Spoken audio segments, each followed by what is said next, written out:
आपल्याकडं एक म्हण आहे, सत्ता ही सावलीसारखी असते. ती आज इकडे असेल तर उद्या तिकडे असते.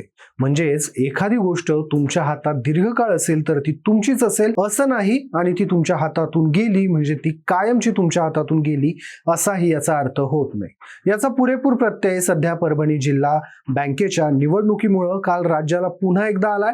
परभणी जिल्हा बँकेवर काही कालावधीपूर्वी ज्यांची एक हाती सत्ता होती त्यांना बँकेत पीक विमा घोटाळा केला म्हणून तब्बल 2 वर्ष बँकेतच नाही तर परभणी शहरात देखील यायला बंदी होती. या घोटाळा प्रकरणी त्यांनी अगदी जेलमध्ये देखील त्यांना जावं लागलं.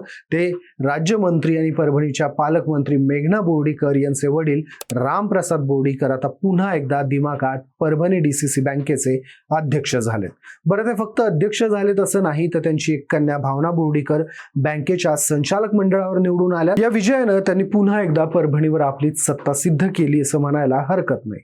पण यामुळे त्यांच्यावर झालेला 7.5 कोटी रुपयांचा तो पीक विमा घोटाळा नक्की काय होता, ज्यामुळे त्यांना अगदी बँकेत यायला बंदी होती, याची चर्चा सध्या मोठ्या प्रमाणात सुरू आहे. या विजयामुळे त्यांनी आपले परभणीवरील प्रभुत्व कसं सिद्ध केलं याची उत्सुकता सर्वांना आहे. त्यामुळेच रामप्रसाद बोर्डीकर यांचा राजकीय इतिहास काय सांगतो हेच या व्हिडिओच्या माध्यमातून आपण जाणून घेणार आहोत.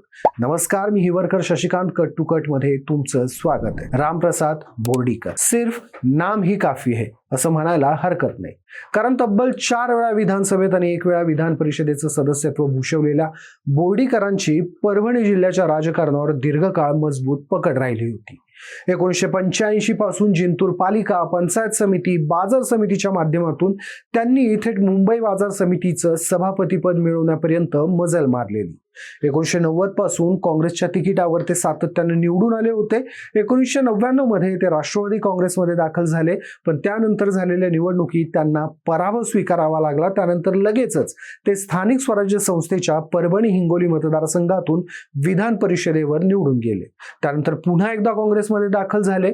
त्यांनी 2004 आणि 2009 मध्ये विधानसभेत यश मिळवलं होतं. मात्र 2014च्या निवडणुकीत त्यांचा राष्ट्रवादी काँग्रेसचे विजय भांबळे यांच्याकडून पराभव झाला होता. तत्पूर्वीच ते काँग्रेसमधून बाहेर पडून भाजपमध्ये दाखल होणार अशी चर्चा चाललेली. स्वर्गीय गोपीनाथ मुंडे यांच्या संपर्कातून ते भाजपमध्ये प्रवेश करणार होते. मात्र त्यांचा हा प्रवेश या ना त्या कारणानं सातत्यानं लांबणीवर पडत राहिला.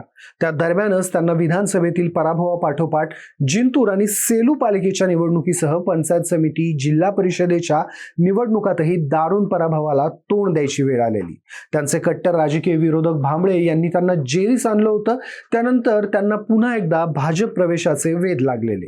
भाजपमध्ये प्रवेश घेण्यासाठी बोर्डीकरांसह त्यांच्या कन्या मेघना बोर्डीकर यांचे मुंबईला अनेक दौरे झाले. सुरुवातीला मुख्यमंत्री देवेंद्र फडणवीस यांची त्यांनी भेट घेतल्याचे फोटो मोठ्या प्रमाणात सोशल मीडियावर व्हायरल करण्यात आले होते. त्यानंतर सर्वच प्रसिद्धी माध्यमांनी बोर्डीकर भाजपमध्ये प्रवेश करणार असल्याचं वृत्त दिलं होतं. बोर्डीकरांनी देखील त्यावेळी काँग्रेसमध्ये आता राम उरला नाहीये असं म्हणत आपण भाजपमध्ये प्रवेश करणार असल्याचं सांगितलं होतं. पण तिथेही ऐनवेळी माशी शिंकली. त्यांच्या भाजप प्रवेशाला भाजपमधील नेत्यांनीच विरोध केला होता. पण बोर्डीकरांनी देखील रेल्वे रूळ बदलताना खडखडाट होणारच असे सांगत आपला भाजप प्रवेश निश्चित असल्याचं स्पष्ट केलेलं. अखेर 2017च्या मे मध्ये त्यांचा भाजप प्रवेश झाला आणि गंमत म्हणजे त्या दिवशी देखील त्यांचा भाजप प्रवेश लांबला होता. कारण त्या दिवशी मुख्यमंत्री देवेंद्र फडणवीस यांना दिवसभर मीटिंग होत्या, त्या रात्री उशिरापर्यंत चाललेल्या, आणि रात्री उशिरा काँग्रेसचे बलाढ्य नेते म्हणून ओळखले जाणारे रामप्रसाद बोर्डीकर यांनी अखेर भाजपमध्ये अधिकृत प्रवेश केला. त्यानंतर त्यांची कन्या मेघना बोर्डीकर 2019च्या विधानसभा निवडणुकीत भाजपकडून पहिल्यांदा आमदार झाल्या, ज्या आता दुसऱ्यांदा आमदार झाल्यात आणि राज्यमंत्री देखील आहेत. आता आपण त्यांच्या जिल्हा बँकेच्या प्रवासाबद्दल बोलूया. कुठल्याही जिल्ह्याच्या जिल्हा सहकारी बँकेवर ज्याची पकड असते तोच खरा मुरब्बी राजकारणी असतो. हे सत्य रामप्रसाद बोर्डीकर यांनी वेळीच ओळखलं. त्यांनी जिल्हा बँकेवर सत्ता असताना 2011 मध्ये शेतकरी आणि पतसंस्था सभासदांचा विमा उतरवला होता. या विम्यापोटी त्यांनी आयुकेअर विमा कंपनीला 7.5 कोटी रुपयांचा धनादेश दिलेला. पण गंमत म्हणजे ती कंपनी नोंदणीकृतच नव्हती. असा आरोप संचालक असणाऱ्या स्वराजसिंह परिहार यांनी केलेला. बँकेचे अध्यक्ष रामप्रसाद बोर्डीकर, तत्कालीन CEO DS पवार आणि सदर कंपनीचे कुंजबिहारी अग्रवाल यांनी संगनमत करून बँक आणि सभासदांची फसवणूक केली असं परिहार यांचं म्हणणं होतं. त्यानंतर या प्रकरणी रामप्रसाद बोर्डीकर यांना 2 वर्ष बँकेत प्रवेशबंदी करण्यात आलेली. 2013 नंतर उच्च न्यायालयानं ती बंदी उठवली. 29 ऑक्टोबर 2013 रोजी ते पुन्हा एकदा बँकेचे अध्यक्ष म्हणून रुजू झाले. मात्र त्यानंतर रामप्रसाद बोर्डीकर यांना बँकेवरील आपली सत्ता गमवावी लागलेली. यापूर्वी म्हणजे 2021 मध्ये या बँकेच्या अध्यक्षपदी सुरेश वरपुडकरांची सत्ता आलेली. खरं तर सुरेश वरपुडकर हे देखील काँग्रेसचेच, पण परभणीमध्ये कायमच सुरेश वरपुडकर विरुद्ध रामप्रसाद बोर्डीकर असा सामना रंगायचा.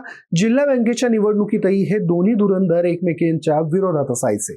मात्र मागच्या वर्षी सुरेश वरपुडकर हे देखील भाजपवासी झाले आणि भाजप श्रेष्ठींनी दिलेल्या आदेशानुसार वरपुडकर आणि बोर्डीकर या दोघांनी या बँकेच्या निवडणुकीत एकच पॅनल केला होता.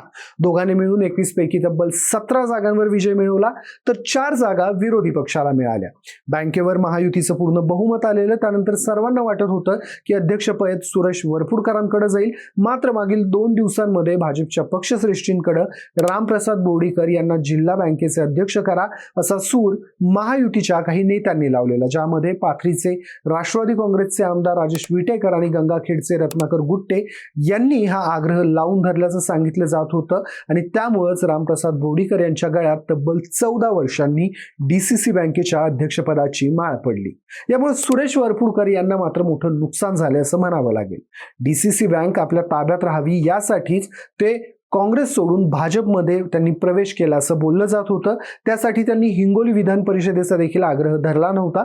मात्र असं असताना एकेकाळचे विरोधक असणाऱ्या रामप्रसाद यांनाच अध्यक्षपद मिळणं हे वरपुडकरांसाठी काही अंशी निराशाजनक आहे असं म्हणता येईल. वडिलांच्या या विजयामुळे मेघना बोर्डीकर देखील प्रचंड आनंदी झाले. यावर बोलताना त्या म्हणाल्या, 14 वर्षांपूर्वी विमा घोटाळा प्रकरणी माझे वडील रामप्रसाद बोर्डीकर यांना खोट्या पद्धतीनं अडकवण्यात आलं आणि त्यांना अध्यक्षपदावरून हटवण्यात आलं.